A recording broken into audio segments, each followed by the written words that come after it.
За баярлалаа та нарт. Намайг хүлээж авсанд. Та бүхэн амрыг ирээ. Өнөөдрийн мэндийг хүсвэрлэе.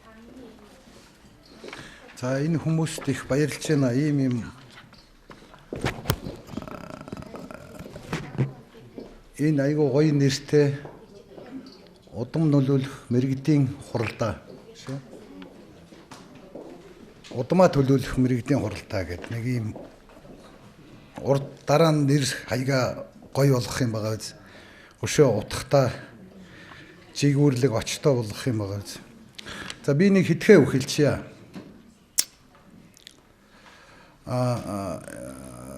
Дандаа мэрэгэн оюунтай ийм сайхан улсуудыг би энэ ганц нэг хоёр үг ярьж бас оюунд нь нөлөөлөх гэж байгаадаа их баярлж байна. Хүн төрлөختний түүх болсон энэ сайхан нутаг усаа бид нар өнөөдөр ингээд бахархаад ярьж байгаа нь маш их зөв юм байна. Гэхдээ бол сая мэрэгдүүд ярих шиг боллоо, хүмүүс ярих шиг боллоо. Тэгэхээр Монгол орн чинь өөрөө хүн төрлөختний түүхт хүн төрлөختних гэж ярьж байгаа шүү. Түүхтэй ийм мундаг агуу язгуурын улс учраас энэ талаар яриад яг энэ талаар түүхэндээ бичсэн байна.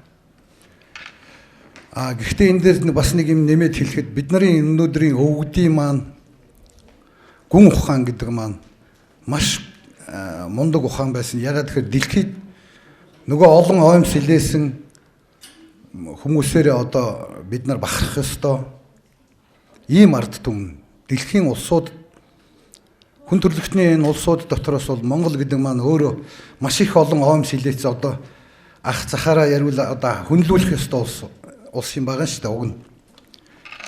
Тэгээд энэ талаар бол түүхэн дээр бол бичсэн байдаг. Бид нар дундад 100-аас хойш нэг жоохон түүхээ яриад эхэлдэг. Одоо тэрнээс өмнөх түүхээ бол нэг айхтар ярьдгүү, шинжлэх ухааны академич гэсэн нэг янз янзын юм ярьдгүү. Гэтэл манай түүх бол ерөөсөө бид бол ерөөсөө одоо хүү нэгдлээс гээд ярьчвал одоо баг болох бах тийм ээ. Хүү нэгдлээс туйлсаа хайлж исэн. Хүү нэгдлээс тэр 5 хушуу малаа гаршуулж авж исэн. Ийм ард түмэн, ийм агуу язгуурлаг улсууд. Түүх маань ямар бичигдсэн байдгийг та нар өөрснөө анализ хийдэг бах. Түүхч судлаачд байвал анализ хийх бах. Тэрийг өөрснөө мэдж байгаа бах тийм ээ. Тэгэхээр тэр талаар нэг олон юм яриад явах юм. Сая Бадарчхан ярьдаг тэр ургийн бичиг гэдэг юм бол одоо маш зүйтэй.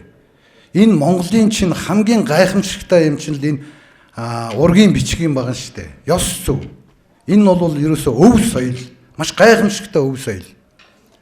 Ингээ бичсэн байгаа шүү дээ. Үр садаа дээдлэх бол одоо анхных нь баян. Эрдэм мод дээдлэх дараагийн баян. Адуу малаа дээдлэх одоо эд малаа дээдлэх нь адгийн баян гэж ингээ бичсэн байгаа учраас хамгийн гол юм чинь Монголын язгуурт бол ерөөсөө л өв соёл чинь ганц байж идэг юм маань энэ ургийн бичиг. Ингэж сая Монгол хүн маань ариухан явах учиртай юм. Та бүгд одоо ийм ариунлаг, ийм сайхан сэтгэлтэй улсууд энийг бол анхаарах хэрэгтэй баг. Ингэж гэмээр бидний өнөөдрийн нөгөө санаа зовоод бид нар ямар хуулиар, ямар дүрмээр, ямар онлоор өнөөдөр бид хөгжөөд яваад байгаа гэдгээ ухаарах болно. Монголын язгуур оюунлаг тэр ухаан маань дутагдсанаас болоод ийм юм руу хилтрээд орцсон. Энийг сая ярьж байгаа улсууд бол хэлж байна. Тэр юу гэж хэлж байна гэхээр одоо хэдэн 400 жилийн өмнөөс тэр шарын шашин бурхны шашин орж ирж Монголын одоо сайхан оюунлаг сайхан хүмүүсийн маань гаргасан мэрэгдийн маань гаргасан оюун ухааныг өгөө хийж тэр ёс заншил тэр түрүүний хүү ярьж ирсэн тэр хүү бол мундаг сурхий ярьж ин тэр хүү чинь бас нэг юм яриад байгаа нь бол бид одоо хинээсээ юу асуух ёстой юм бэ гэдгийг яриад ин тэр хүүхэд. Тэгэхэд бид нар өнөөдөр бид нар өвөг дээдсээс авсан тэр ёс заншлаа өв соёлоо өнөөдөр ирээдүйдээ өгөх ёстой болж таарад байна.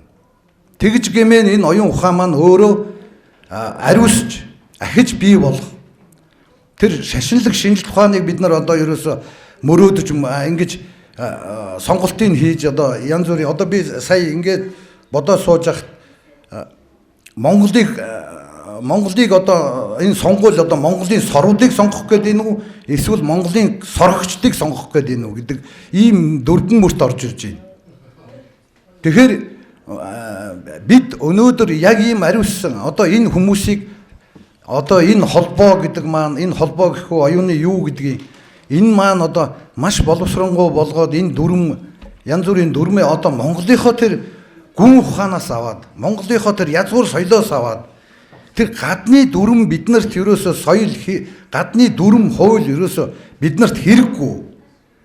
Тэр болор хин блэ болор болдгоо яриад ин те одоо тэр гадны дүрмээр яваад бид нар айгүй хүнд болчихлоо шүү дээ тэр. Гэтэл өөрсдөд нь маань бид нар чинь өвөг дээдсийн маань маш гайхамшигтай оюунлаг байглаа гэсэн. За би энд нэг стачи нэг жоох юм уншаад өгч идэх үү. Та нар энийг ойлгоод авчих. Тэгээд би ер нь бол энэ цуглааныг бол байнга хийж тийм ээ. Энэ цаашдаа ямар нэг байдалд хүрэх хэрэгтэй. Бид юугаараа өнөөдөр эднээс давж гарах юм гэхээр энэ одоо тэнэг улс төрчдөөс гэж байгаа. Би зүгээр ямааш мал шиг дуудаагүй. Зүгээр тэнэг улс төрчдөөс бид нар яаж салах вэ гэхээр маш оюунлаг байдлаар салах хэрэгтэй. Тэмцэх биш. Бие биенээ муулах биш. Хэрэлдэх биш. Оюунлагаар. Энийг хийхин тулд ямар нэгэн бид ирээдүйтэйгээ бас харилцах хэрэгтэй болж таарч байна. Ирээдүй маань өнөөдөр энийг авч цаашаага авч явах усод тэр өв соёлоо үлдээх. Одоо айгүй мундаг өв соёл биш үү? Сая хингоо хэлж гин, энд ч хэлж гин. Энэ өв соёлууд маань мартагдаад одоо бүгд байхгүй боллоо. Тэгэхээр би энд нэг уншаад та нарт сэрүүлчихье. Хүний удам дамжсан үүлийн үр муу зүйл болох харигс зан суртахуун бусад муу муухай гэрлэн бүрхүүлдэ байнга хадгалж байдаг эрчим хүчний төвлөрөл юм а гэж. Ямар нэг муу муухай хайрлах хайраар сольж болдог гэж байгаа. Ямар нэг муу муухайг бол хайрлах хайраар сольж болдог гэж байна шүү дээ. Зориг мөн чанарыг нь өөрчилснөөр сайн үс бүтээгч болгож болно. Бид муу үйл шунал тачаалыг энэ нийгэмд маань оршсон юм чинь одоо энэ нийгмийн муу муухай юм чинь энэ шунал тачаал гэдэг юм чинь ерөөсөө пиг дүүрсэн. Ерөөсөө энэ 76 гишүүн чинь эрх мэдлийн төлөө яаж тэмцэж очиж эрх мэдлээ авч гин тийм ээ? Мөнгө зарж, улсаа худалдаж, одоо сая зөндөө хүмүүс ярьчлаа. Энийг дахин давтаад яах вэ?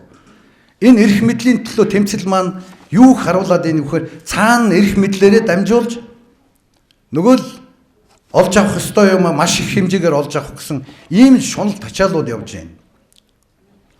Энэ шунал тачаалыг устгахын тулд бид бүхний өнөөдрийн яг яриад байгаа сэдв мөн болов гэж би бодож байна. Энэ маань юу гэхээр маш ариун байх хэрэгтэй. Ариун байж гэмээр бүхэл юмыг аварна.